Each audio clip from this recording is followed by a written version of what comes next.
Hello. Okay, we are getting to the end. Hope you're not as exhausted as me. It's so close to the summer holidays. Keep hanging in there. We've got this. Right, we got to the point where she went down to the cellars, met Red, who is actually the boiler boy, and trying to convince him to take her to the cellars, where Will is. Remember, Will has been taken, basically into custody almost, but we know it's not him stealing the pineapples. But we've got to convince the Earl. So, chapter 32, in the cellars. Clara stared at Red as they lurked in the shadows of the servants' corridor. No one is allowed to speak to the Earl, Red said to her in shock, except his butler and the housekeeper. Maybe some other people too, but not like us. But I have to, said Clara, before the police come and take Will away. Only the Earl can help. Red chewed on his lip. You're a good friend to this, Will, he said, a little enviously, Clara thought. I'm trying to be, Clara replied. Red pulled Clara's handkerchief from his pocket and blew his nose.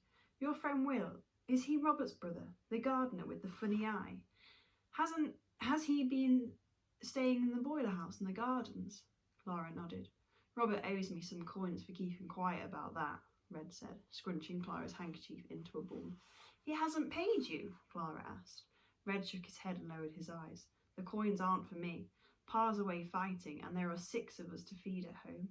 I have some money, Clara said. This was perhaps an even bigger emergency than the broken tapestry. She just hoped her parents agreed when she next saw them. Red looked up and smiled. He glanced down the passage again. Soon the corridors will be filled with people leaving breakfast. We'll need to be quick. Red was whip it fast as he led Clara along the winding corridor. Whip it fast. Whip it's a type of dog, really quick ones that are used in racing. Ducking past the kitchens where the smell of warm bread and frying bacon made Clara's stomach groan and gurgle. They passed another staircase leading upwards. You'll find the Earl up there, most likely in the library this time of day, reading the early papers. It's at the back of the entrance hall. Thank you, said Clara, giving him a broad smile. The blush which stole onto Red's cheeks shone through the streaks of coal dust. The corridor began to narrow, and Red paused in front of a small open doorway leading to a windy spiral staircase. Cellars are down there, he whispered, his eyes darting back and forth. I'll stay here and keep watch.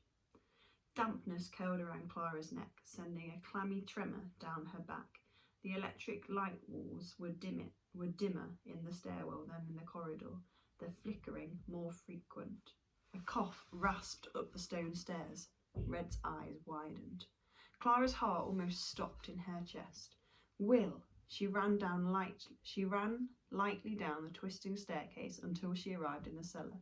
It smelled musty and damp. One electric light buzzed and hummed, the far corners of the cellar hidden in the dark. Iron gates, prison-like gates, filled the gap between 3 arches, behind which lay half-empty wine racks, wooden boxes and dusty barrels. The gates to each archway were shut and padlocked. Clara stood for a second, letting her eyes adjust to the darkness. She had no urge to greet this horrible place. The only thing she wanted was to find her friend. Will, she whispered. Are you there? There was a scuffling behind the metal bars of the middle archway, then another cough which made Clara's toes curl in her boots. Will's pale as the moon face appeared from the gloom. His fingers clutched the metal bars. They rattled, sending an echo bouncing around the cellar. Clara, he said, his voice loaded with disbelief. I can't believe they've locked you up down here, Clara cried. Her feet felt heavy as she ran to him. It wasn't me, Will said in a cracked voice. I didn't take the fruit. I swear it. He slumped to the floor, wrapping his arms around his knees. I was wrong, Clara. I wanted to believe it was Mrs. Gilbert taking the fruit, but it wasn't. Clara swallowed, kneeled in front of Will and gripped the metal bar. It wasn't Thomas either, Will. He is Mr. Gilbert's brother. I know. Thomas said after he caught me, Will said miserably. Clara held onto the bars a little tighter.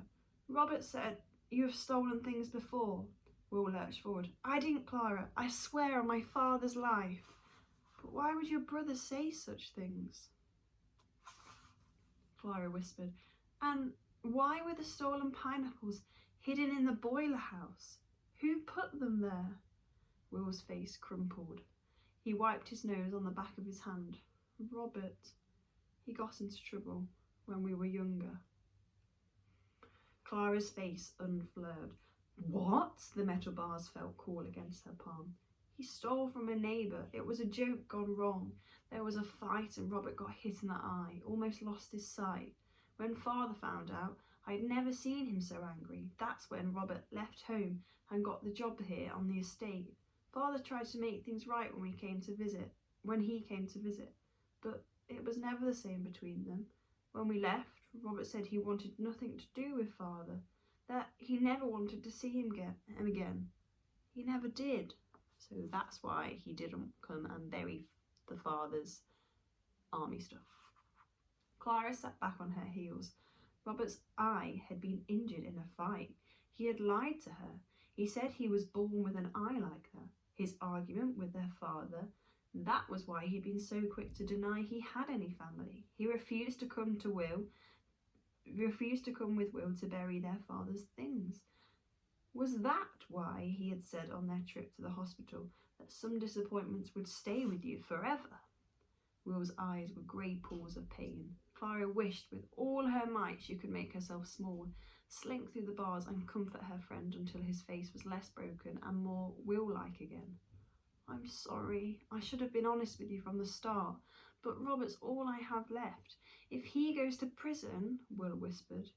Like the strike of a match, the thought came to Clara in an instant. All this time, you thought Robert was the one stealing the fruits, she said softly. Will nodded. I'm sorry I accused your aunt. I half believed it might be her, after you told me about seeing her with a basket and then seeing her with Thomas in the wood. But deep down, I knew it was my brother. Clara was shocked. She had been diverted by Will and Mrs. Gilbert and Thomas and had not given Robert a second thought. Clara had trusted Robert, liked him, but what kind of a person let their younger brother take the blame for something they had done? You think he put the fruits in the boiler house to make it seem like you stole them? He had a key. He could come in any time he liked, Will said, wiping his nose on the back of his hand. Do you think he knew we were trying to catch the thief? Clara asked. Will nodded. And used it to his advantage. He would have known Mr. Gilbert's brother was going to keep watch in the hothouse, and that he'd catch us in there. Robert could have taken the fruit afterwards and hid it in the boiler house.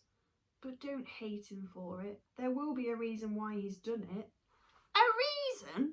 But if Will was right, Robert had stolen from the Earl and may have planned that Will would take the blame all along. Are you sure about this, Will? Your own brother? Will dropped his head into his hands. I'm not sure about anything anymore, Clara. I have no proof it was him. If I'd asked him, he would deny it. I thought if we kept watch, it would put him off, be a warning. I didn't want him to get into trouble. I will go and tell the Earl myself. He will free you, Clara said firmly. The Earl? What good will he do? Will interrupted, his voice tight. No one will believe it's Robert. I believe it was Robert.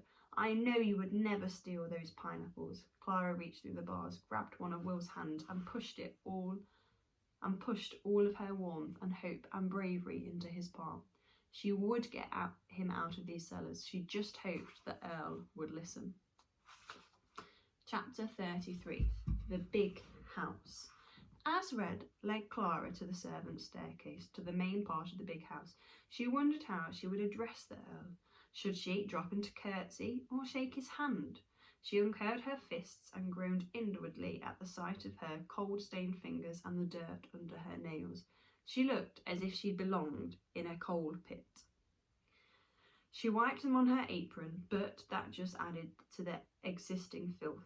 At the foot of the stairs, bright light shone down from the big house, beckoning her upwards. A blackboard was attached to the wall. Clara's breath caught in her throat as she read the cursive chalk writing. Message from the housekeeper. Remember, that's Mrs. Gilbert, her aunt.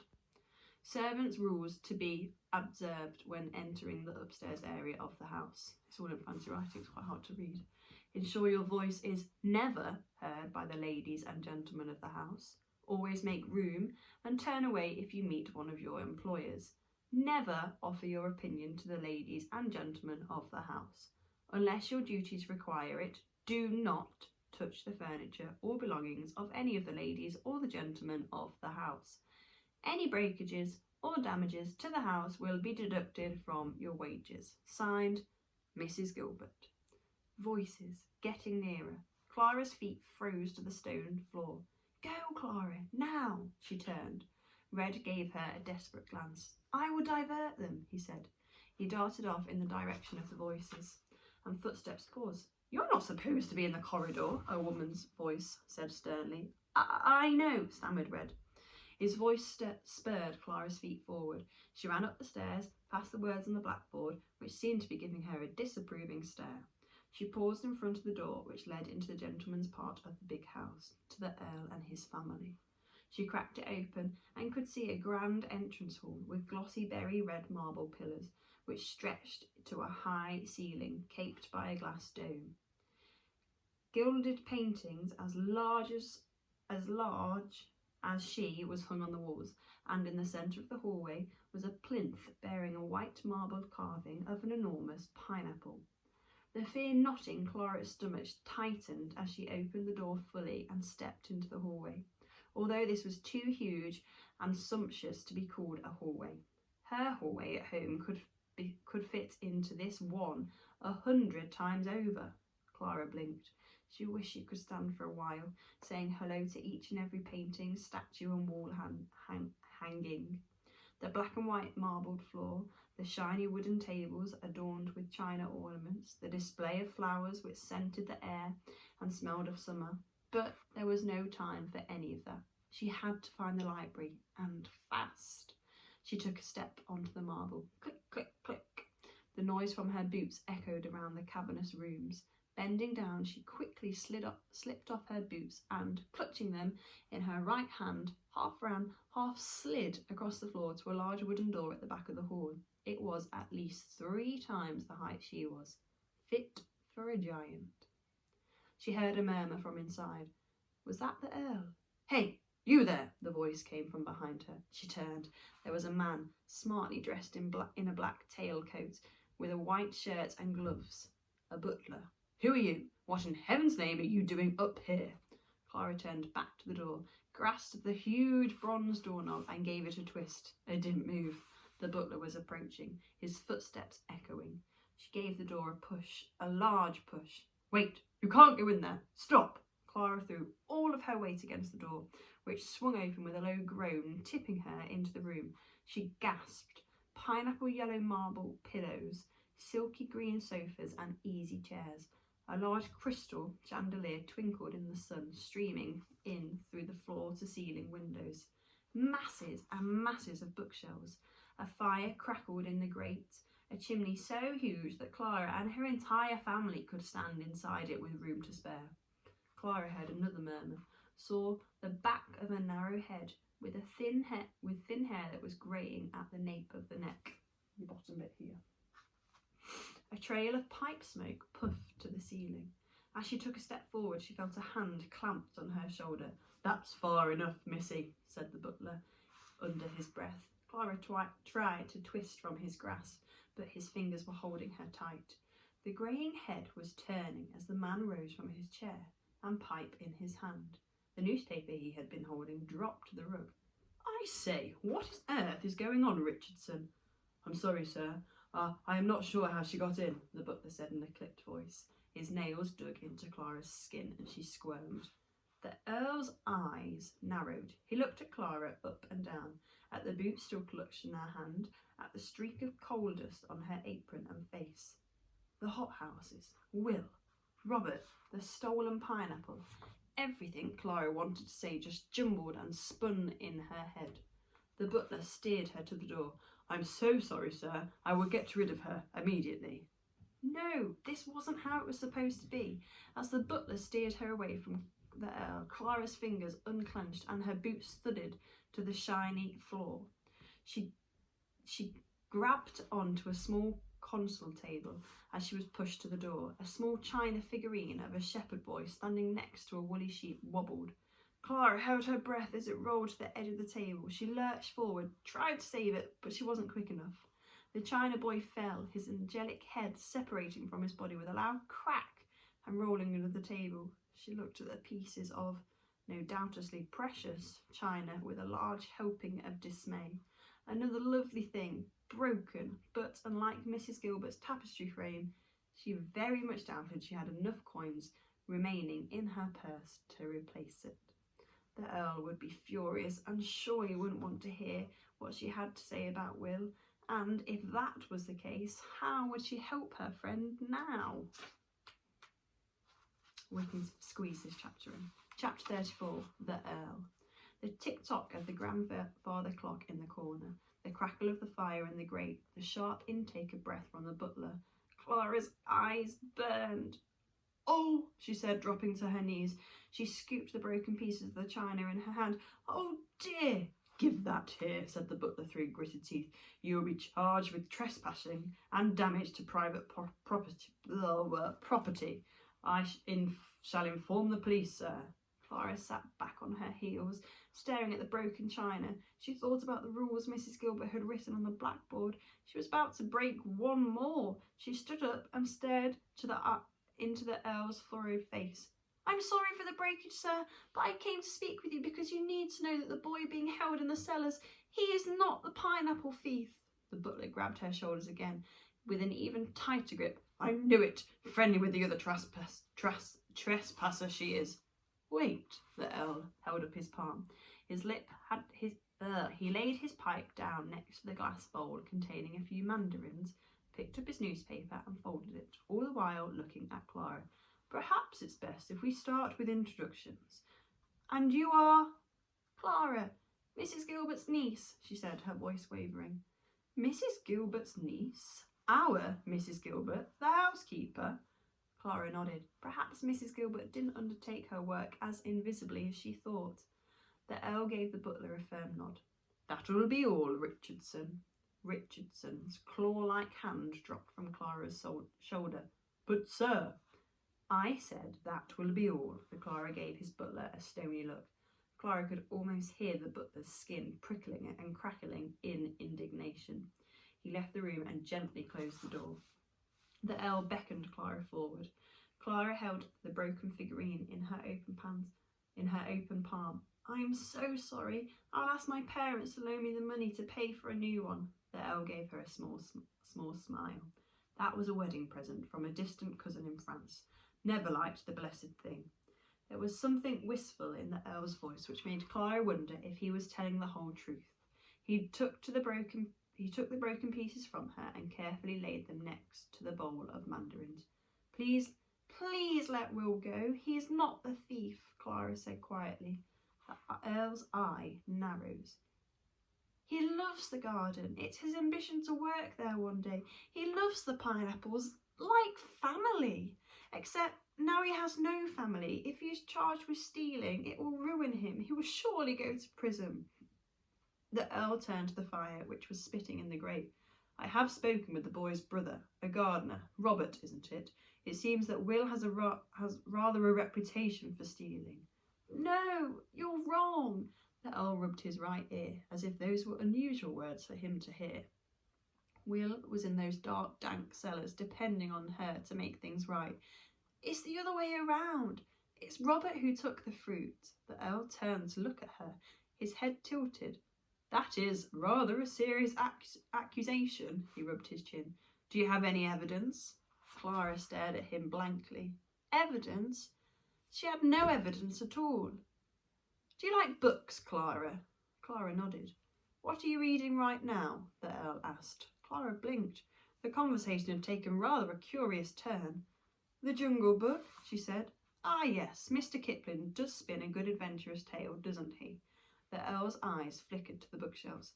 "I'm very partial to the odd detective story myself. Sherlock Holmes is a particular favourite. If I were him, I would be saying to you that the evidence presented to me is rather irrefutable. I have seen with my own eyes the sack of fruit found in the boiler house, the list of stolen fruit in the boy's notebook, and his drawings of the hothouse and the pineapples, although I must say they really were rather good. The Earl scratched his chin, gave Clara a long searching look and waited for her to speak. But she had nothing to say. Nothing at all. Clara felt like a sailing boat at sea with no wind. The Earl was right. She had no proof that Robert had taken the pineapples. There was nothing she could do or say to save Will. The Earl rang a small silver bell. Richardson appeared and gave a small bow. He appeared to be breathless, as if he had been running up flights of stairs. "See that Miss Clara returns safely to the gardener's cottage," the Earl said. Richardson nodded and gave Clara an imperious look. "It is already arranged, sir. I sent a message down to Mrs. Gilbert. She is on her way to collect the girl." Clara saw the glimmer in Richardson's eye. It implied he knew full well what telling off Clara was going to get from her aunt when she arrived. Clara pushed her hands into a pocket of the apron and straightened her shoulders. She would take all the punishment thrown at her in order to try and clear Will's name. But it was clear she was running out of time, and fast. And at that, we're going to leave it there. So we've got to somehow, in this bit, find the evidence to accuse Robert. See you soon.